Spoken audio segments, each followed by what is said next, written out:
Va ser una ordre del papa d'assassinar i torturar tots els heretges de totes les pitjors formes, cremar-los, desquartizar-los o matar-los en la mà.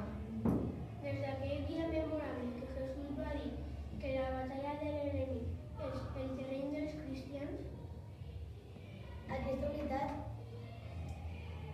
Aquesta unitat és una senyal perquè els homes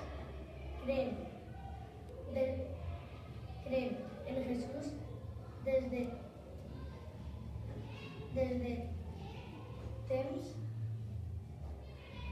de temps. Designa l'assemblea del poble que majoritàriament tenen un caràcter religiós, parlaven el grec de l'Antic Testament. La iglesia designada va ser la del mont Sinai, on Israel va rebre la llei i la institució